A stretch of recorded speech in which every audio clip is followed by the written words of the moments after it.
In our study of Sri Aurobindo's synthesis of yoga, we are at the chapter titled The Soul and Its Liberation, where Sri Aurobindo has taken a pause from the larger discussion of the book in order to consider the implications of this relation between Purusha and Prakriti that we have seen so far.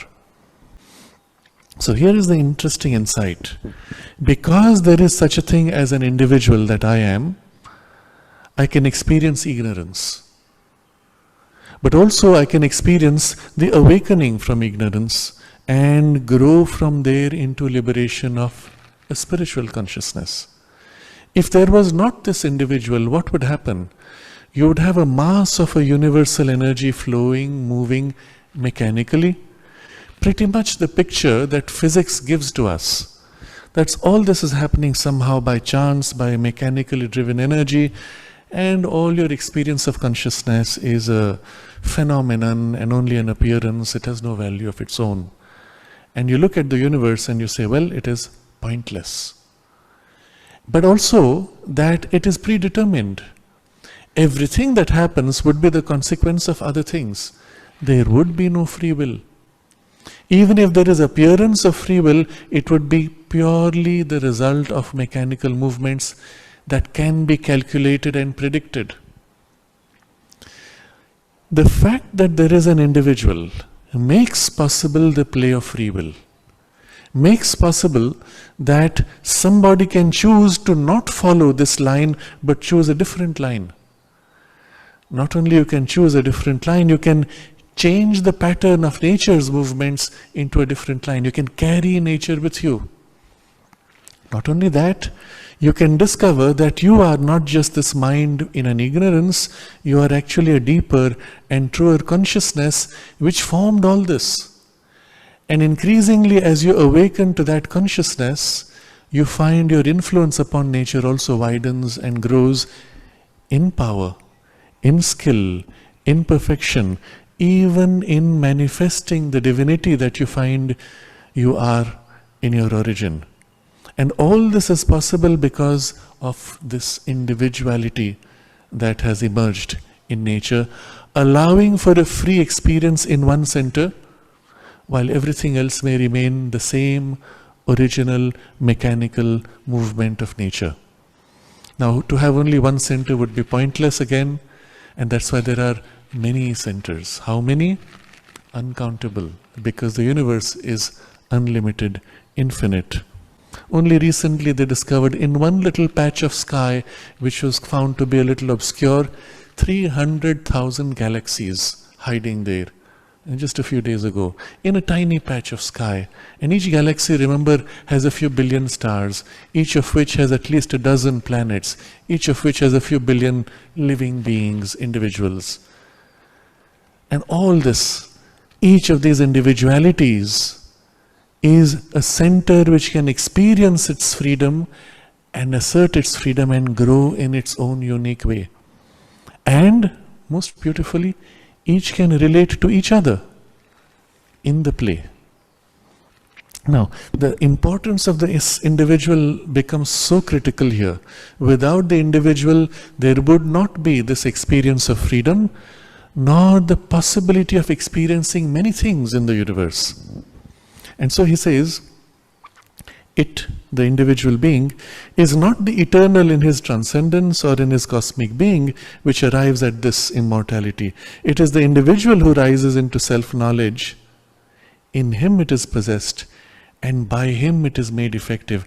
Each one in our own space is now actualizing whatever potential that he glimpses and works out. And then, even then, in our realization of all as our larger self, and in our oneness with God and other beings, this play can and must persist, unless we desire to cease from all self-expression and all but a tranced and self-absorbed self-experience. Now we can choose to withdraw, but when we do that, it is the individual who chooses to withdraw and cease to be participating in the play. allowing all other individuals to continue the play. And here, by pointing this out, he is revealing something extraordinary. He shows us that every possibility of the divine that the divine can experience in himself can be played out simultaneously because of the numerous individuals. Each individual is really the divine pursuing one line of experience and exploring that possibility of experiencing and expressing himself. And what you discover is something so wonderful. In the divine is infinite possibility. And in order for him to explore all these infinite possibilities, he bursts out into so many individualities, each of which is entirely the divine, pursuing one line of experience of self-discovery and self-expression. Each of these is the same entire divine following one line of possibility and journey. For a moment, we step back and gaze at this beautiful vision. And for a moment, we will also allow our minds to look at two levels of reality. The divine consciousness beyond space, beyond time, utterly absorbed in his blissful self-discovery of infinite possibilities that he can be, every state of consciousness, every experience, every shade of joy and delight, every form that he can express himself as, all of these are within him, beyond space, beyond time.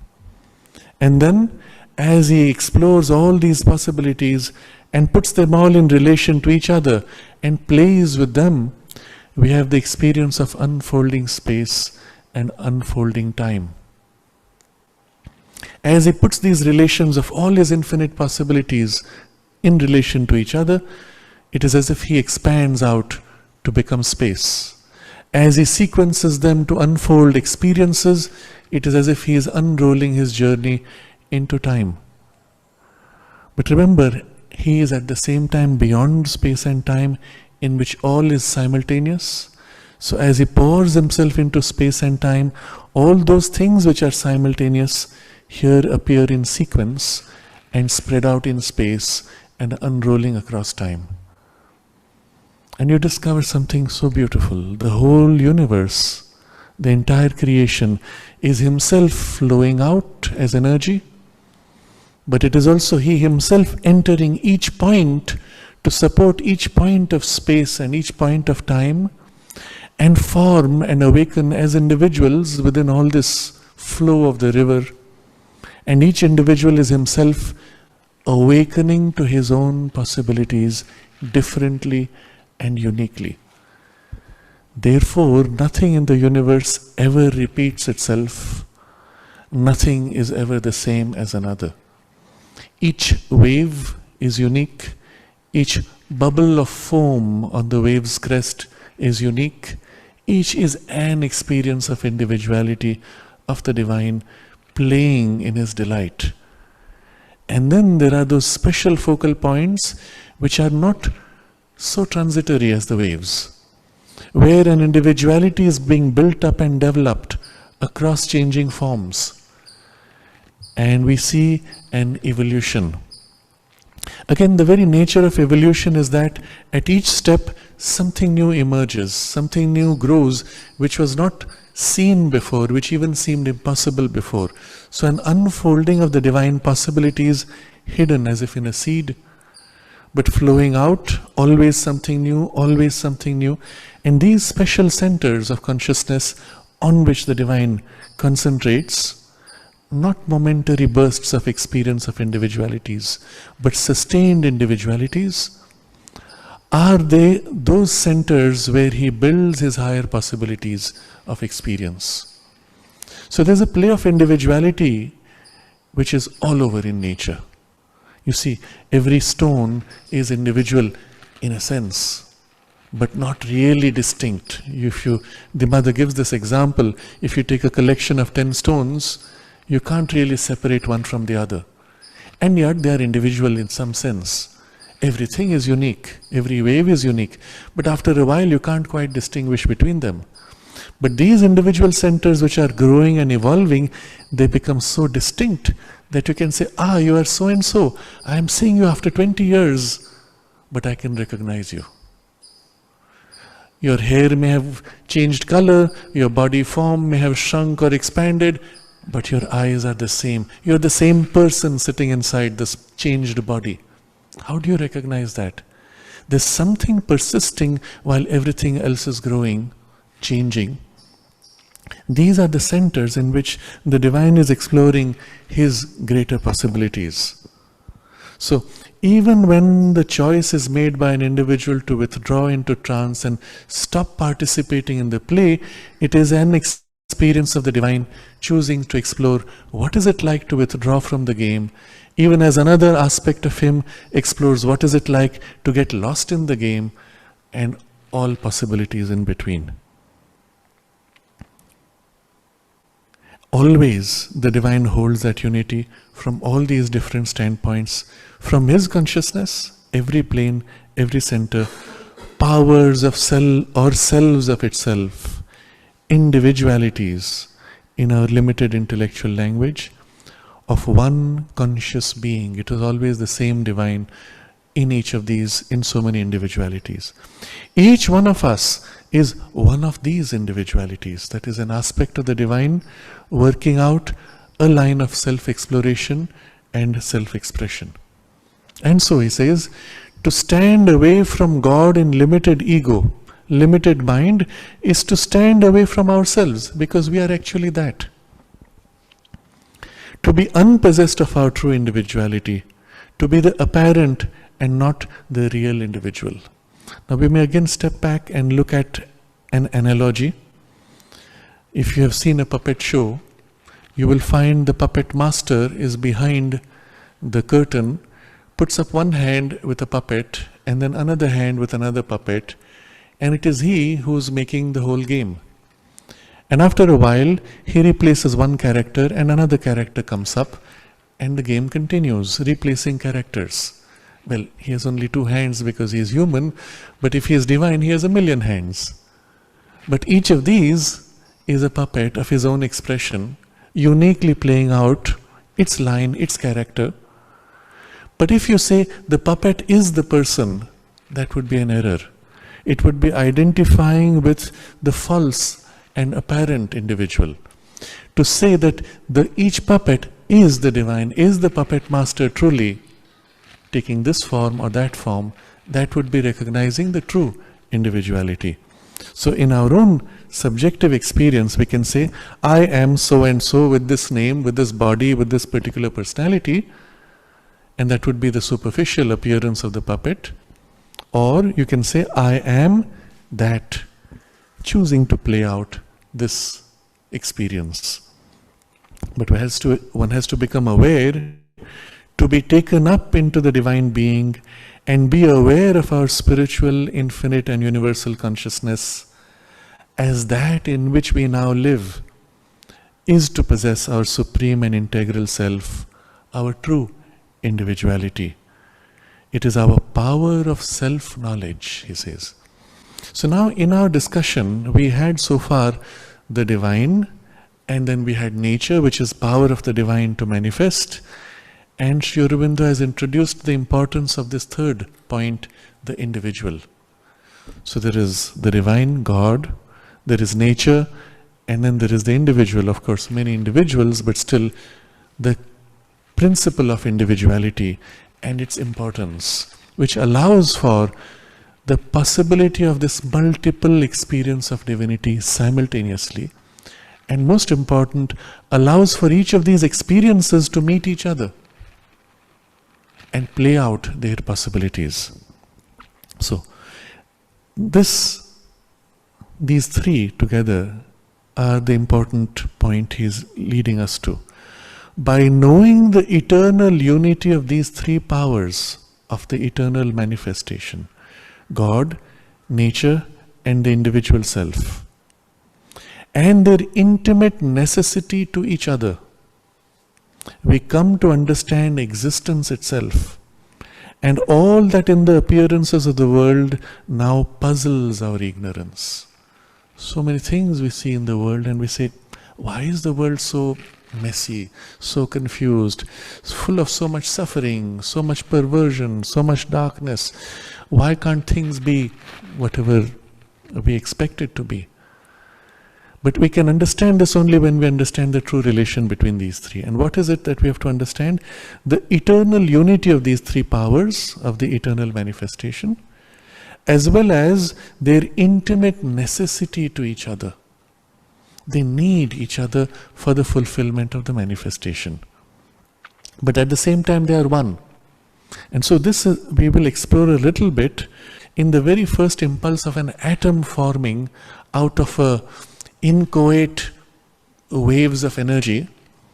In the first emergence of the atom, there is a rigidity and resistance of the atom against the universe. If you try to hit the atom, it will not break. It takes a huge piling up of equipment to break a single atom. It resists, and what a stupendous force of resistance. When you manage to break the atom, it releases this violent explosion, which was the energy which it held to resist against the whole universe. Amazing amount of energy has gone to form that atom. And then the bonds in which the atoms join again hold enormous energy. To break those bonds releases a huge amount of energy, depending on the kinds of bonds. Some are so rigid. If you take, for example, iron, the atomic bonds are so close and so tight, you can't break them. But if you take a looser bond at a molecular level, in wood, for example, you can heat it, it catches fire and it burns. What is happening? You're breaking the molecular bonds, and what is released is this heat and light. That was the energy concealed to bind together. Now at each level of evolution, you find the formation of individualities and the ego center built with so much energy to be able to survive against the universe, to not collapse. And the same process you see in the plant evolution and later in the animal evolution.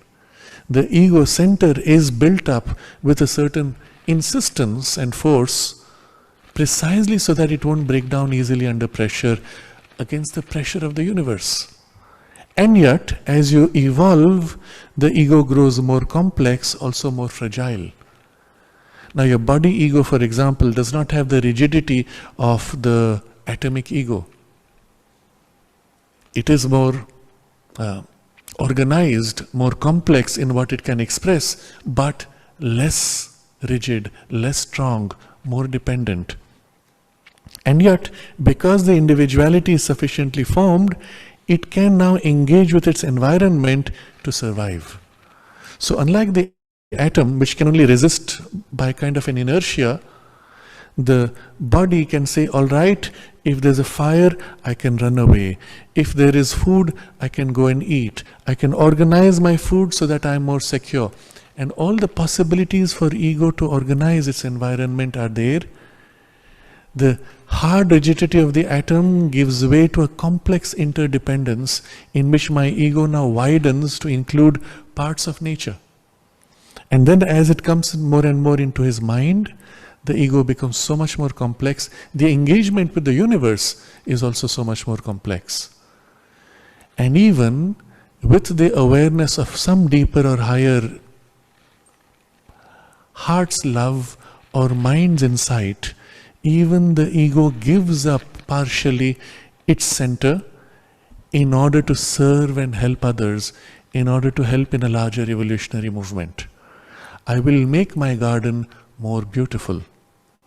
I will organize my knowledge so that others can share in it, and so on.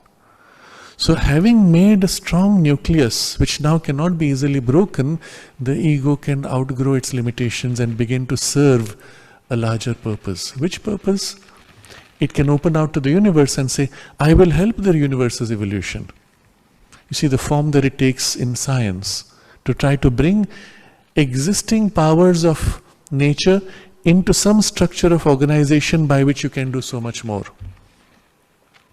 And in its most recent and perhaps most dangerous phase, it says, now that I understand nature's machinery of the genetics, I can improve the genes. and perhaps within a single generation achieve what nature might take 1,000,000 years to do in her slow way. I will assist. At least that's the form in which it justifies this movement. At the same time, as it can assist nature, it can also say, if it goes deep enough, to realize, oh, but I am here to fulfill the divine purpose, and I can assist in this also. And it can take two forms. A more egoistic form that says, if I discover my true divine potential, then I can be so much more and I can do so much more.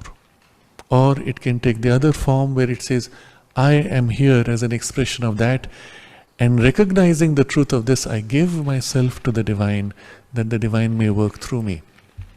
Both ways eventually will get you to the same realization. Even if you start by saying, I'm going to do, eventually in the very act of serving the divine, your narrow ego thins, the egoism fades, and you find yourself more and more fulfilled by opening and giving yourself to your own true person, true individuality in the divine. And so you realize the movement of the ego's growth follows a path which first builds the individuality. Once sufficiently built, it can do so many things. So this is what Sri Aurobindo is highlighting. He has to affirm himself in the ignorance before he can perfect himself in the knowledge. So the initial affirming is to develop force and capacity, organize all this, and then perfect himself in the knowledge. Afterwards, he has to seek for himself in nature and God and others. But we will take another passage where Sri Aurobindo has written a little booklet called Thoughts and Glimpses, and it's a part of a larger discussion, but a series of aphoristic statements in which he describes the relationship of God, man and nature. So I will read these. We won't elaborate too much, but only where some insights need to be highlighted. First he cites, the title of this section is Man the Purusha. God cannot cease from leaning down towards nature, nor man from aspiring towards the Godhead. It is the eternal relation of the finite to the infinite. When they seem to turn from each other, it is to recoil for a more intimate meeting. You will see in the Bhakti tradition there is the image of Sri Krishna.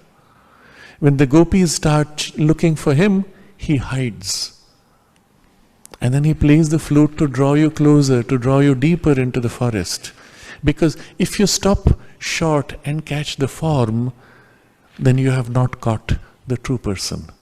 So every time that you seem to catch the form, he vanishes, he hides. And you realize, no, the form is not him. If you had got him with the form, you would have stopped short and said, this is all there is. I do not need anything more. And so by him escaping, he allows now a more intimate, more deep union. So that's the first aphorism. Next. In man, nature of the world becomes again self-conscious, so that it may take the great leap towards its enjoyer. So that it may take the great leap towards its enjoyer. Who is taking the leap? Nature. Through the individual to embrace the enjoyer. Who is the enjoyer?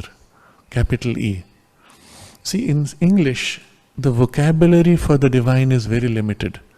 You have God, you have divine, pretty much nothing else you could think of.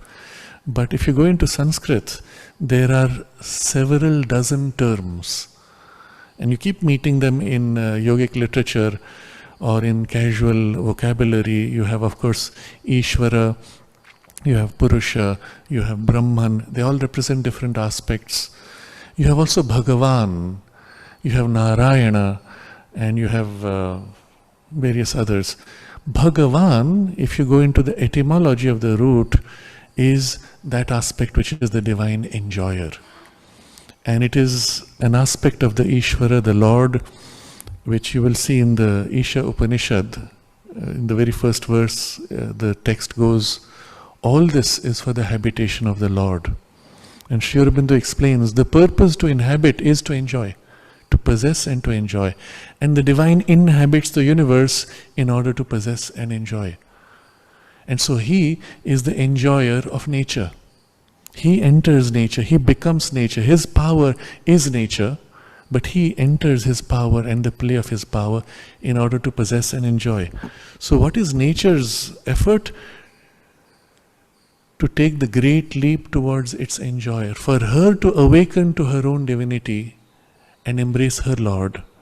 She can't do that because she's stuck in this mechanical rut. The only way she can do that is to form a unit of individuality which becomes now self-conscious, and through that she awakens to make that leap. You see, our idea, and this is how the mind thinks, when you join with the divine, you will be lost in the oneness and you will cease to exist. And so the question comes, if you look at the ascetic goal, I want to lose myself in the divine and escape the suffering. Why did you ever get out of it to enter the suffering? And if the whole goal was to get back into loss in the divine, what was the point of all this complexity of the universe? Keep it simple, trap you, get out of the trap, get done with it. But then the question still remains, why this rich, complex universe? And he explains it is because the goal is not loss in oneness, it is possession in oneness. You want to experience the divine and possess the divine in the oneness. But there has to be the possession, not the loss. God and man, world and beyond world, become one when they know each other. Their division is the cause of ignorance, as ignorance is the cause of suffering. As long as you separate man and God, the separation is the ignorance and suffering is its consequence. Similarly, world needs to know God as beyond world, and if nature or world does not know that, nature finds herself bound, limited, helpless, stuck in this mechanical rut. Man seeks at first blindly and does not even know that he is seeking his divine self. For he starts from the obscurity of material nature, and even when he begins to see, he is long blinded by the light that is increasing in him. So in the first step, we don't know what we are seeking. I just want to have a comfortable life. I just want to be happy. I want others to be happy. I want to grow in knowledge. I want to grow in strength and capacity. I want to develop my skills. What are you really seeking without realizing is aspects of the divine. And so initially it is a blind seeking. He doesn't know he is seeking for his own divine self which is within him. Where is that joy? Where already the peace? Where already the love and the perfection and everything that you seek? But hidden within, you're looking for yourself actually through all these things. But later, as the light grows through this struggle, and in this case the light is the mind's awareness growing, and the mind's light now reveals the limitations of the lower instinctive drives and allows you to rise and free yourself from them. But he's blinded by the light that is increasing. My intellect gives me the sense that I can do anything, I can know anything, I can conquer nature, I will create the perfect world by organizing it. And so this light blinds. God too answers obscurely to his search. So if your search is obscure, the divine also answers in that. He seeks and enjoys man's blindness, like the hands of a little child that grope after its mother. You see the relationship of God and man, this little child holding its mother's hand.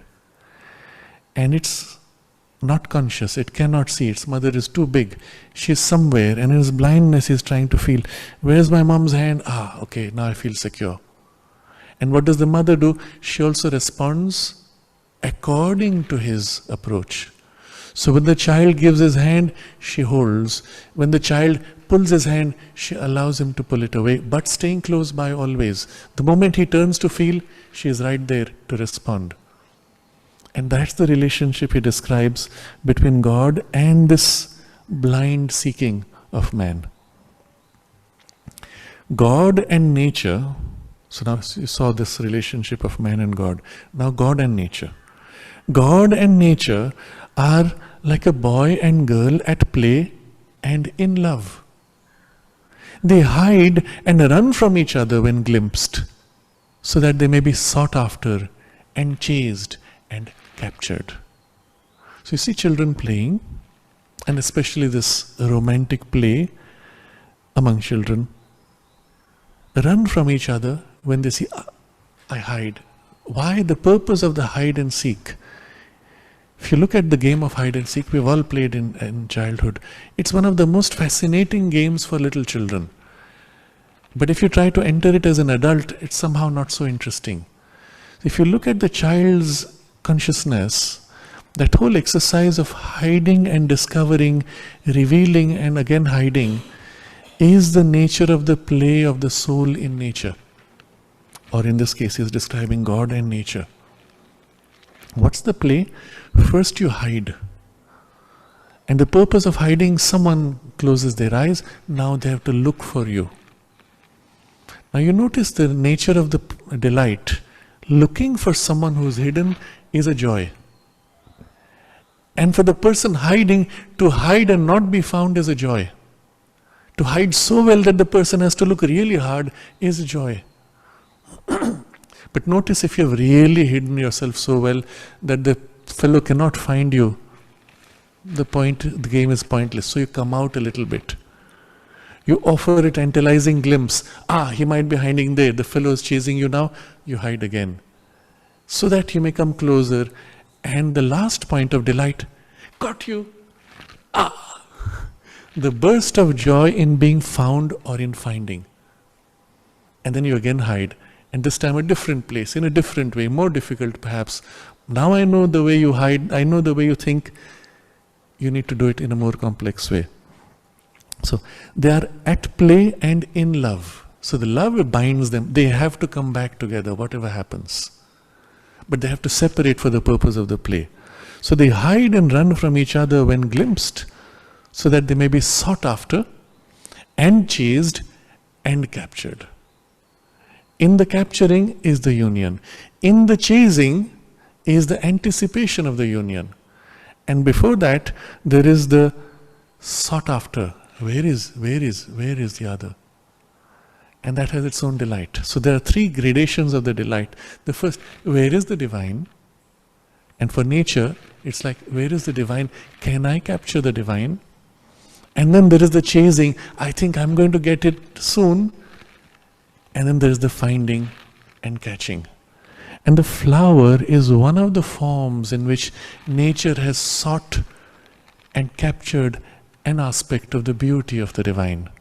But in the whole bursting out of an entire landscape, when you look from the top of a mountain, you say, oh, it's so beautiful. The entire valley is an aspect of the divine which has been captured by nature. But the moment something is captured, the divine hides a little more. And now nature has to go one more step to capture, and another step. And each step that nature grows to capture the divine is a step of her evolution. So you will see nature is never at rest. At each step she is trying to make it a little more and a little more. But it's a very slow, long process. Man, third element is being brought in. Man is God hiding himself from nature, so that he may possess her by struggle, insistence, violence, and surprise. Now, God, you remember the game of hide and seek of nature and God? When God is hiding himself from nature, inside nature, that is man. So you see a human being entirely formed of nature. Your thoughts are the universal mind material which has been gathered to form your subtle body. Your life energy is gathered from the universe. Your body is material tissue gathered from the universe. And all this bundle which is in a continuous change, feeding, growing, changing, is formed of nature, and inside is God hidden. The divine presence hides. And nature is trying to capture God into that form. God is trying to play and seize upon nature from inside. And for what purpose? Possess her by struggle. So nature has bound you, and you have to struggle now to reverse the relationship and recapture nature. Insistence. Nature pushes back, you insist. Violence. When nature is too persistent, you forcefully break and force a change to seize on nature. And surprise. Catch nature by surprise by doing something unexpected. You saw lightning, you caught the power of lightning and make it run your car. Electricity or light. And here, by switching on a light, you have suddenly broken nature's monopoly on light and dark. And you have seized on her power. Surprise. So man is God hiding himself from nature. God is universal and transcendent man hiding himself from his own individuality in the human being. So what is God in this? Man who has become universal and transcendent, hiding himself from his individuality in the human being. How can I even know something which is beyond space and beyond time? I cannot. So God is hiding from the individual, from his own individuality. He is himself at the same time the individual, looking out and then saying, I can't see God. He can't see himself because he's hiding in universality or in transcendence. So God is universal and transcendent man, hiding himself from his own individuality in the human being. The animal is man disguised in a hairy skin and upon four legs. The consciousness of the individuality, which is what he is referring to as man, capital M, in the animal was what? Just this hidden consciousness emerging. The worm is man writhing and crawling towards the evolution of his manhood. Even crude forms of matter are man in his inchoate body. All things are man, the Purusha. So this is this individual hidden through all these stages coming into his own. What we call man is, or the Purusha, has always been through all those levels, only now it has come into its own can articulate itself and can now become conscious of God and of nature and discover the true relationship. For what do we mean by man? This is the last sentence of this section. An uncreated and indestructible soul that has housed itself in a mind and body made of its own elements. Now, having gone through this passage, we review the point Sri Aurobindo makes. By knowing the eternal unity of these three powers of the eternal manifestation, God, nature and the individual self, and their intimate necessity to each other, we come to understand existence itself. You will recall one of Sri Aurobindo's sonnets where he describes this experience, a sonnet called The Cosmic Spirit. I am a single self all nature fills. Immeasurable, unmoved, the witness sits. He is the silence brooding on her hills, the circling motion of her cosmic mights. I have broken the limits of embodied mind and am no more the figure of a soul. The burning galaxies are in me outlined. The universe is my stupendous whole.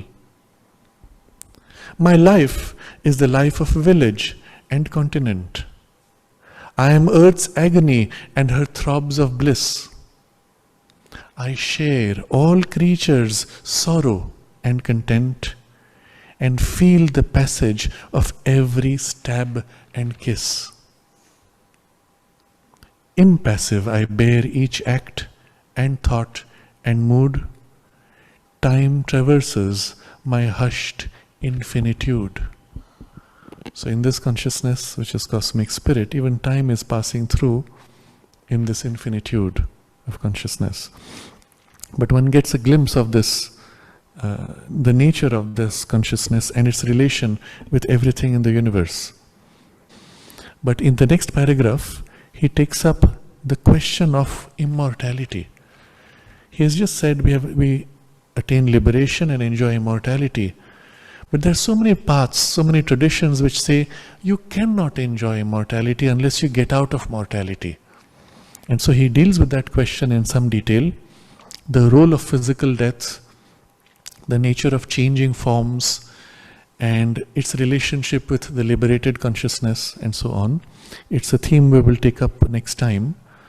Now, having gone through this so far, Sri Aurobindo takes up a very important, very detailed description of what happens when we approach this realization or liberation from a limited origin or a mind-focused consciousness. How it has led to certain extreme and sometimes even contradictory philosophical and religious distinctions. This discussion spans across 4 paragraphs. And since we will not have time to cover it in one session, I will summarize what is in each of these and the line of argument that he goes through. It's somewhat detailed in its philosophical articulation, but the conclusion of that, which we will jump to at the end of the summary, takes up what he has just described. You live in a new consciousness. Your relationship with others and the world and God are changed. What is that like? And that he describes after these 4 paragraphs. So first he takes up in the first paragraph of these 4. He says, here there comes in the complication of the idea that immortality is only possible after death, in other worlds, on higher planes of consciousness, or that liberation should destroy all separate mental bodily living and annihilate the individual forever into impersonal infinity. This is the idea you will find in certain Vedantic traditions, Advaita Vedantic as it is today, and the Buddhist traditions, and various very specific schools or religions around the world. Innate to this is the idea that somehow just having a mind or a body binds you and limits you. In particular, he says, death is the king of the material world, and so for life to exist here, it has to submit to death, and through constant dying, you have continuity of life. So anything which submits to the physical world and physical body existence, therefore is limited by the death experience and is not truly free. And in order to get to the true freedom and liberation, one has to get out of the physical world and body and even mind, which brings with it in ignorance and limitation. There are even those, he says, who would want to go beyond even the idea of immortality in certain traditions where the absolute is the goal. Even immortality in some higher plane of consciousness, well, that's a limited experience. You should get to the absolute. And how do you get to that? Through an impersonality, by a dissolution into the absolute or the infinite or the impersonal. And Sri Aurobindo explains that it appears to be so. It appears to be so because that is the relationship that the individual Purusha has set with his own nature. And this is the key to our understanding. Why does the person who has experienced that higher state of consciousness declare that you should get free of the body and mind if you really want to have the liberation? Because that was the relationship set by the individual consciousness inhabiting mind and body, which gave to it this appearance. And he'll explain this shortly. He says, the reason why we experience the world, the cause of our world existence, is not, as our present experience induces us to believe, the ego. Rather, ego is a result of a particular way in which we are experiencing the world. So, we are now in the second paragraph of that very intricate logic, summarizing it. He says, in many of these traditions, the idea is that because you have an ego, you experience the world. If you got rid of the ego, you would cease to experience the world. At least that's the philosophy. And he's going to show you that that is not true. In fact, he says, because of a particular way in which we experience the world, we experience ego. But world would continue to be irrespective of it. It is the relation which the many-souled Purusha has set up between individualized minds and bodies, a relation of self-defense, of mutual exclusion and aggression, in order to have among all the dependence of things in the world upon each other, a possibility of independent mental and physical experience. So this is the relationship set of all the individuals. You have chosen to set up this aggressive pushback. And that's why he says, you don't experience the world because you have an ego. Rather, ego is a manner of experiencing the world, setting up this aggression to insulate yourself. Now you see, the logical conclusion of this is a brilliant insight he gives you. When the ego thus tries to affirm its separateness, how does it do it? If I have to exist independent of everyone else, I have to exist independent not only of other people, I have to exist independent of the universe, the whole world. I have to exist independent of God. How do you do that? By kind of blotting out of all these things. By kind of separating yourself until they cease to have any meaning for you. And this is the direction in which that liberation takes, because it began from this egocentric self-affirmation. And at the same time, the Advaitin, who gives a different approach, who says that I immerse myself in the one, he says, Sri Aurobindo says, the self-immersion of the Advaitin in his absolute being is the self-same aim, differently conceived. What have you done in immersion in the absolute being is you have annihilated by an absolute exclusion everything. So there are just two different ways of approaching this exclusion. Both are a supreme self-assertion of the soul on its exclusive independence of Prakriti. So you remember we started in the ego consciousness that said, this is different, that is different, this is named this is a form of that. Now when you enter into the higher spiritual consciousness, you continue to maintain the habit of the mind's seeing, this is this, this is this, this is this. Except that now it's no more true from a spiritual consciousness. So all you have done is you have lost their objective reality. So now what would have normally happened if the mind was still accepted as a valid part of the spiritual experience? The mind from a heightened spiritual insight would begin to now re-engage with these terms from a new poise. It does not, because it's no more interesting, it's no more necessary. While from the spiritual poise, the way you saw through mind earlier is not correct, it's not true, or it's false, or it's unreal. So what do? The whole thing begins to fade out, blur out, and you separate in exclusion. And therefore, he says, we no longer share in God's delight in the world. If in the process of the yoga, in our process of return to our realized being, turning upon the world, freely repossessing Prakriti, we become conscious not only of the bodies and outward self-expression of others, but intimately of their inner being, their minds, their souls, and that in them of which their own surface minds are not aware. Then we see the real being in them, and we see them as selves of ourself, and not as mere names and forms.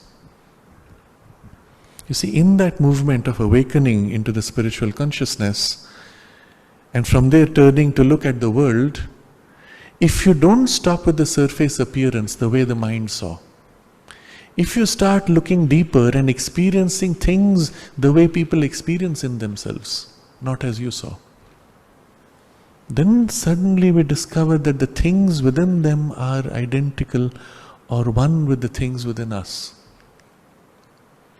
So let's stop for a moment again. We take this beautiful flower. In my mind consciousness, it's just name called lotus, form of some molecules or whatever else. And as I enter into my deeper, higher, exalted state, I say, well, it's just form of matter, fading away, becoming irrelevant. And I assert my independence of all nature, and this also becomes not me, not I, fades away. And in my higher delight, what is this form? Just a blurred, superficial, trivial, illusory thing to be discarded, or a form of ignorance. Hang on. While I'm having this experience, if my next door yogi is having the same experience and he looks at me, he says my form is trivial, irrelevant. I look at him and I say his form is trivial and irrelevant, while we both are in our state of bliss. So something is wrong there, isn't it? The error was, when I looked at the other yogi in my next door cave, I saw only his body and his surface appearance. I did not feel his mind and his inner ranges, of which even he may not be conscious yet, or his soul. And while he immerses himself in his soul, he does not experience my inner ranges of mind or my soul. He looks at me also as body. So while in my immersion in bliss, I say this is trivial and all this has to fade away, including my next door yogi, he enters immersion and says, I am trivial and have to fade away. Something is wrong. In our little bubble of the individuality awakened into divinity, we have cut ourselves off from the truth of deeper divinity in all things. This is the reason why those philosophies came, those perspectives, and they are justified from this angle, but they are not the complete truth. And so he says, if in the course of our yoga we have turned to perceive things more deeply, or if from the first movement of separation into an exclusive inner focus we have reached a higher state, and then we turn now to gaze upon the world and we make effort to look more deeply, we become conscious not only of the bodies and outward self-expression of others, but intimately of their inner being, their minds, their souls, and that in them of which their own surface mind is not aware. So as I gaze upon this person, I see while he's thinking all this, inside him there are deeper layers where there are other motivations, other impulses, deeper aspirations he is not conscious of. And I can say to him, you know what, right now you're obsessed with this, but this is not going to satisfy you. Deeper within you is something else that is pushing forward, that seeks a deeper realization, that seeks a deeper fulfillment. So when the mother met people, she would plunge straight into them and draw out that deeper presence, soul. And they would come away, suddenly their whole worldview has changed. There's a complete reversal of their consciousness. And what is this? And for a while initially they're stunned because the mind is unable to hold or contain, and often for a few days, and then the experience fades away. They come back to their normalcy. But that brief glimpse has given them an insight. All that I was looking for is no more interesting. What do I do now? What do I seek? Or sometimes less dramatically, she would look more deeply and suggest or nudge or push something. Give them a deeper or longer term direction. But the person himself may not be conscious of it, which now you can glimpse because from a deeper consciousness. So looking at this beautiful flower, I would not say it's just lotus and a form of matter. I would see deeper within it the struggle of the life energy working to express the mind consciousness which is organized and holds a certain sense of direction of its growth, and the intimate, deep psychic presence of which this flower is a special expression. And seeing all these, I would not discard it anymore, but something else would happen. He says, then we see the real being in them also, and we see them as selves of ourself and not as mere names and forms. So as I experience the deeper soul of this, I realize or I experience it is the same, it is identical with my own deepest self. I look upon the other human being, let's say my next door neighbor in the cave, who is entering his own state of exalted spiritual liberation, and I see him as this soul entering this experience. And what is he? In a sense, the same self that is I. I look down at the foot of the mountain and these beings struggling in their ignorance, and I look in the deeper ranges and I find the same self working a different line of experience of growth and development. And so, no more mere names and forms. We see them as selves of ourself. They become to us realities of the eternal. Each one is an expression, and a unique expression and development of the same eternal self. You see, one of the characteristics of the later Vedantic terms which saw the world as illusion, or even those philosophies or religions which see the world as domain of suffering or ignorance and therefore somehow darkness to be rejected, in all of those somehow spirit, consciousness, liberated state, divinity are cut off from matter. If you attain the matter, if you are bound in matter, you do not have the true divine consciousness, you do not have the liberation, you do not have the nirvana or the absolute. If you have the divine or the nirvana or the absolute, matter is now irrelevant or just a domain of suffering and has no meaning in relation to it, except something to be gone through as long as it's there. The two are cut off, no link in between. But now, from the poise of the divine Purusha, you'd see matter no longer as a separate, sole, exclusive term of the spirit, but as merely a subordinate value in relation to the higher terms of mind and spirit. All of these are in a continuum. This is on a lower grade, but all the others are equally other grades, and this is only part of that continuum. And the result is, it increases by that diminution instead of losing its value. Now, because it has become a lower grade of the higher consciousness and all the in-between stages in a continuity, somehow it is more important. In what way? He'll explain. We see that our material being, life, nature are all one poise of the Purusha in relation to its Prakriti. And that their true purpose and importance can only be appreciated when they are seen not as a thing in itself, but as dependent on higher poises by which they are supported. From those superior relations, they derive their meaning. And therefore, by conscious union with them, they can fulfill all their valid tendencies and aims. So there are other relationships, other gradations. And to truly understand this, I must know the relationship with everything, which supports this. Matter could not be possible, or my relationship with material things would not be possible if there was not life inhabiting them.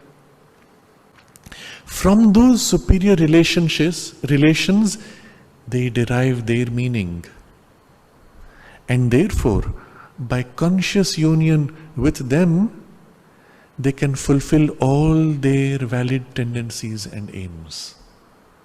So when this material consciously unites with these higher gradations, all the tendencies, not only of the material form and life, can be fulfilled because now fulfilling the higher purpose, working through them, but the higher gradations which have their own purpose can be fulfilled when they unite with the material. The flower becomes flower when the idea of flower enters matter and works to fulfill itself. This flower becomes this extraordinary, sensitive, beautiful thing when the soul consciousness enters into matter and brings its beauty into the material form. And now suddenly you begin to see the importance of matter. It's the field where all those higher ranges of realities and experiences, or my soul, my Purusha relation with those higher gradations of nature, can find their high completion in the materiality.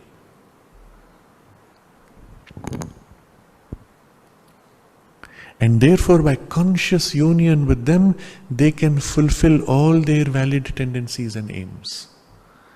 In my mind, I have this ideal.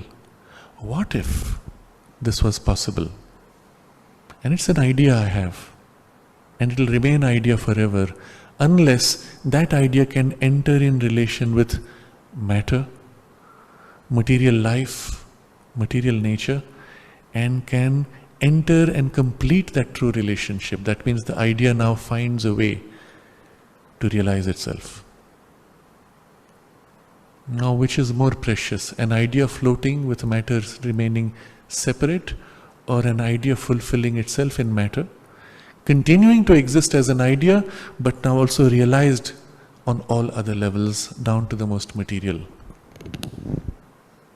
Therefore, by conscious union with them, they can fulfill all their valid tendencies and aims. Life then becomes justified to us and no longer stultified by the possession of liberated self-knowledge. You see, in the earlier experience, when you had the liberation, life became now dull, meaningless, barren, empty. But now from this integral realization, the integral liberation, life is justified. And the difference was in the way we perceived life from the higher consciousness. And now Sri Aurobindo, this is the 4 paragraphs which I said, they go in extreme detail, and we have done a kind of a quick summary of what Sri Aurobindo has described. And now he describes what happens next when you have thus entered in this liberated self-knowledge and you relate to life in this way. What is the experience like? When we possess it, we see why our existence moves between these 3 terms of God, ourselves and the world. Remember that earlier he had said that we have to know the unity of these 3 powers, God, nature and self, individual self, and their intimate necessity to each other. So in this integral knowledge, we see why our existence moves between these 3 terms of God, ourselves, and the world. A very interesting suggestion. Our existence moves between these 3 terms. What does it mean? In a certain poise of consciousness, in this liberated consciousness, I am one with the one self, the divine. But also, I am an individual consciousness, a focal point in the whole universe and nature, which is also me. So there's a poise where I am that, which is the origin of it all. There's a poise in which I hold the whole of the universe in myself, all nature is within me. And then there is a poise where I am inside that nature as a focal point of action, even as I embrace all nature and stand above it as its origin. And so it's as if we move between these three. Our existence moves between these three terms of God, ourselves, and the world. We no longer see them or any of them in opposition to each other, inconsistent, incompatible. Nor do we, on the other hand, regard them as terms of our ignorance, which all disappear at last into a pure impersonal unity. So he's telling you what it is not now. When I look at the lotus, it is myself that I see in lotus as lotus. When I see the person out there struggling in his difficulty, it is myself that I feel intimately within him in that difficulty. Where earlier, remember, the ego tendency was to assert by exclusion its separateness, that's now gone. Instead, you have a sense of inclusion. Everything is within you. Equally, you are within everything.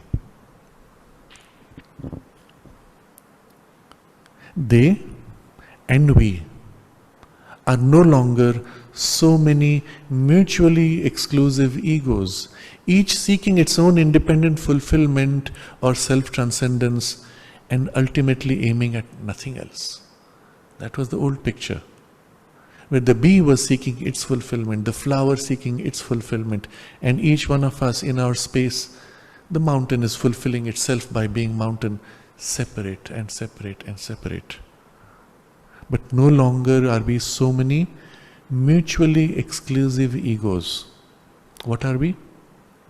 They are all the eternal, and the self in each secretly embraces all in itself and seeks various ways to make that higher truth of its unity apparent and effective in its terrestrial being. And so what we are seeing now is a picture extremely beautiful. First, all are the eternal, capital E, the same one divine who becomes the flower, who becomes the bee, who becomes this and each one of us. The self in each secretly embraces all in itself.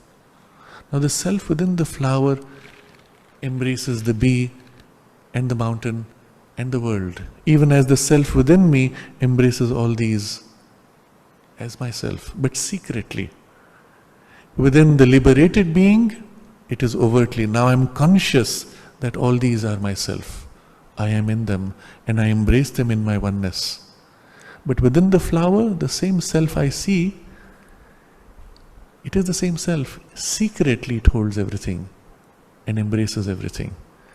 Because secretly the self of flower embraces the bee, secretly the self of bee embraces flower, therefore bee and flower are in some relation. If the self within flower says there is no bee, they cannot have a relation, isn't it? The fact that in the universe there are so many relationships, all relations are in a sense a partial revelation of the secret embracement of the self in each with all others.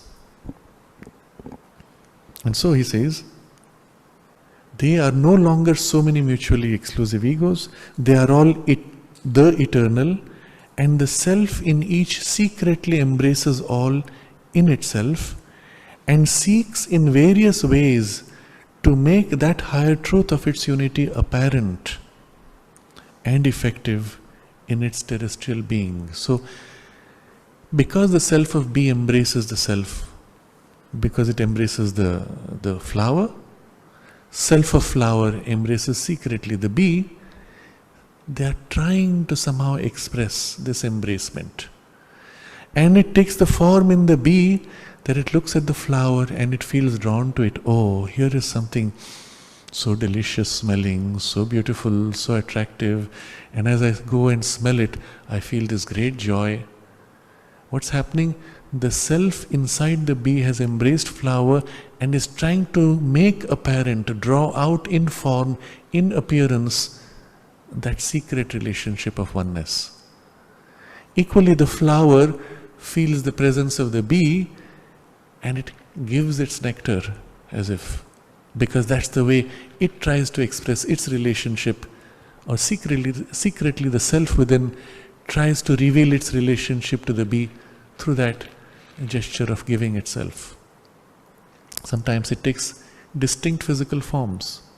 In many flowers, at the core of the flower, where the nectar of the flower is held, or the pollen is held, which it wants to share with the bee, to guide the bee to that place so that it may not be lost elsewhere, the flower actually produces a distinct color.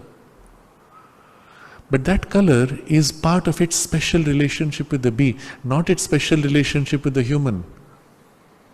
So the color is such that only the bee can see it and not the human. From our human eyes, that color is ultraviolet, therefore invisible to us. We look at the flower and we see one color across the whole. But when the bee looks at it, it sees the ultraviolet. It says, there's a special focus inside. That is somehow attracting me. You see how beautiful the picture is? In everyone, secretly we find it is the same one self embracing everything else and trying to reveal bit by bit, more and more, make apparent that secret relationship. And the more that secret relationship comes forward and emerges, the more we see the complex forms of interrelations, interdependence, or even we will say an emerging expression of unity. The unity which is actually secret and concealed, where everything seems to be separate, begins to come out more and more, becomes more and more visible. You will see in nature complex kinds of interdependence. There is a particular sea anemone, which is a very powerful poisonous sting, by which it stings the fish that comes close to it, that touches it, and stuns it in an instant, and then the anemone closes, takes the fish into its belly, digests, and then throws out the waste. But if the anemone is sitting just like that, the fish will recognize after a while that's a poisonous place, avoid. It won't work. Eventually the species learn. And so there's another fish, I think it's called the clownfish, which has a special relationship with the anemone, and in a relationship where the anemone will not sting the clownfish.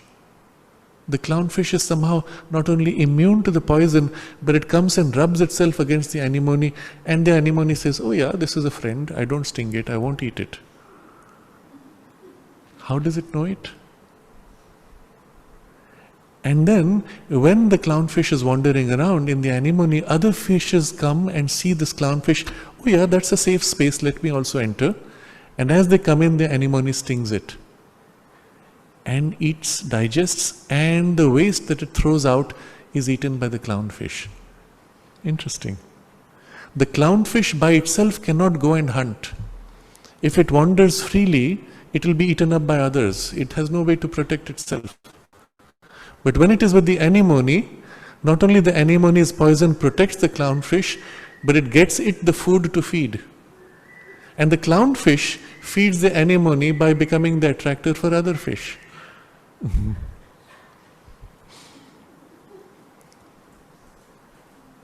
And you see such a beautiful relationship between them. I think the dog also wants to share in our enjoyment. But you notice everywhere in nature, this secret embracement, this secret unity is what makes possible all these complex relationships. And first it takes the appearance, we see something connecting this, some kind of dependence. But over time the dependence becomes more and more overt until it becomes so deep that as in this symbiosis, one couldn't exist without the other. When you look at a forest now, and a rich, dense, complex rainforest, there's so many levels of organization of life. In the soil biome, there is an interdependence of feeding each other. The roots of the trees reach down, not only they draw food from deep below, the big trees draw up food, but in drawing it up, they also share it with the shallow roots of the smaller trees. But they entangle into each other. It's a very beautiful picture if you look at it truly. The roots spreading out much farther than the tree's size.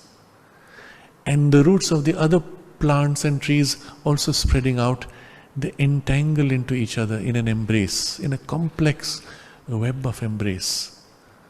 Impossible for the human experience. We have only 2 limbs to embrace. And perhaps a few fingers we can interlock. But they have 1,000 or 1,000,000 fine tendrils which can touch each other and embrace, support, give solace, even nourishment, and share between each other. They even share knowledge. So if you have, for example, a hill full of the trees, on one side of the hill, the trees are attacked by a particular pest which starts eating the leaves. In this interlocked embrace in the roots of the trees, the message quickly goes, I'm being eaten, and the kind of pest that's eating me. And what we see is on the other side of the hill, the message is got, and the tree says, the pest is coming, and they start releasing a poison specific to that pest. Amazing. You can no more see each tree as separate. You can only see them as one continuum of life. And yet they are individual. And what's the relationship to each other? In that embracement, they are not only nourishing, they are conveying information, protecting and helping each other. And this is just at the root level of the biome, under the soil. Take a step further up, and you find complex life systems, little snakes, lizards, centipedes which move on the surface. They can't go inside easily. And they have their own life system there. You go up 1 or 2 feet and you find a different life system where they cannot come, but those other beings exist there. Higher up in the branches you have the monkeys. They can go up and down, but their primary life is swinging from branch to branch. And right at the top, the leaves opening out to take the sunlight. And when you look at the way it is done, it's not one giant leaf that covers up everything and takes all sunlight. It's many small leaves allowing light to penetrate all the way down to the floor of the forest so that others also can share. And the fact that there is a tree not only draws up water from below, it also nutritionalizes the soil, changes the character of the soil through the leaves set, making the mulch which makes the soil rich and living for smaller plants which couldn't turn it into mulch or bring up the nourishment. Everything is intimately, intricately related to everything else, overtly dependent. Now, when a scientist looks at this first level of understanding, yes, we see that there is a kind of a dependence, they need this and so on. That's your textbook knowledge. But when you now look deeply, not in the view of the mind that saw the surface, body and body function only, when you look more deeply to the life energy and even the mind consciousness and their interdependence, what you see is something so much more beautiful. And if you look one more step, you see in each one of them the same self. First of all, the same eternal taking on each of these forms, the same self in each one of them embracing all the others, and that unity making bit by bit, nudging in little small steps, making the unity apparent and effective. And when it is effective, you see this complex interdependence working out. But in the way this underlying sense of unity works, whatever you throw at it, it tries to include, it tries to organize itself to work together. They are all the eternal. And the self in each secretly embraces all in itself and seeks in various ways to make that higher truth of its unity apparent and effective in its terrestrial being, and the fulfillment is in matter, in the form. Now comes the most beautiful summary of this. Not mutual exclusiveness, but mutual inclusiveness is the divine truth of our individuality. You see, now the whole picture has been reversed completely. Where in the beginning we started with this idea that an individuality means, and the ego imprint was, I exclusively separate myself from everything. I affirm my independence from everything. I am separate, you are separate. Each ego became not only exclusive but mutually exclusive. But if the turn of the awakening in the yoga has been from the beginning the integral knowledge, or if having first liberated yourself in an exclusive focus, you re-embrace the world now from an integral knowledge, then the whole relationship has changed. Not mutual exclusiveness, but mutual inclusiveness. But the sentence is longer. Mutual inclusiveness is the divine truth of our individuality. And if so, I am an individual. My individuality is fulfilled when I include all other individualities. But there is no abolition of my individuality in the liberated knowledge, in the integral knowledge. And then he says, love the higher law and not an independent self-fulfillment. So instead of mutual exclusiveness, you have moved to mutual inclusiveness as the divine truth of individuality. What is this relationship of mutual inclusiveness? Essentially recognition of the one in the other and the giving of one to the other, which is the love. And so love is the higher law and not an independent self-fulfillment. If you look at the ascetic paths, what is happening? Each ascetic withdraws, fulfills himself independently.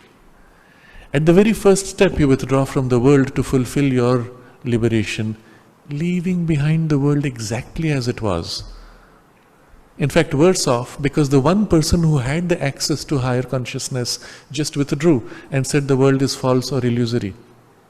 Who's left to help us now? Poor guys. If this one person who had access to the higher knowledge recognized that the others are myself, and he includes them in his liberation, or recognizes that they are himself struggling, he brings that power of his higher liberation to help others or share in their life. And now he is so much more worthwhile, an individual center for a divine consciousness to reveal and assist the larger awakening of others. So the relationship is love is the higher law and not an independent self-fulfillment. So you see the model of the cave, and in each cave a separate aspirant to his own liberation. And at best we meet, perhaps we have to share food or some other facility, but each one is following their own thing, has no more the same value. If I recognize the other is myself, and that underlying secret and truth, now more overt, has not only to become apparent but effective, then obviously within our separate selves there has to be an interdependence or sharing on the basis of love and not independent self-fulfillment. Immediately there is the sense of a collective sharing, growth and even fulfillment. And that's why in the integral yoga, where the whole goal is this integral fulfillment, integral realization and liberation and divinization, you do not have a separate isolated yoga of withdrawal. You have rather the fulfillment in a collective life. And the base of the collective life becomes extremely important. But from a higher consciousness. Not socializing, not your shared economic and political interests, which are perhaps at best a support to begin with. But from a higher consciousness of this insight, we relate to each other as each a conscious soul, a spark of the divine, a divine being, each struggling to grow out of their limitation, their incapacity and ignorance. And as each grows, there is a mutual support and sharing in that collective space, which makes for a divine society. Deva Sangha in Sanskrit. Deva as divine, or the word div as the root of deva is light. Devas are light beings. Sangha is the coming together in mutuality. So Deva Sangha is the divine coming together in light, in awakened consciousness, or a divine community. So the summary of this discussion, not mutual exclusiveness but mutual inclusiveness, is the divine truth of our individuality. Love, the higher law, and not an independent self-fulfillment. Again, of our individuality. That means as our individuality comes into its own true character, it becomes mutually inclusive. As the individuality grows into its deeper truth, love is the law of its relationship with all. For now we can pause on this. So in gratitude to Sri Aurobindo and the work done by the Mother and Sri Aurobindo for humanity, for the divine. Oh.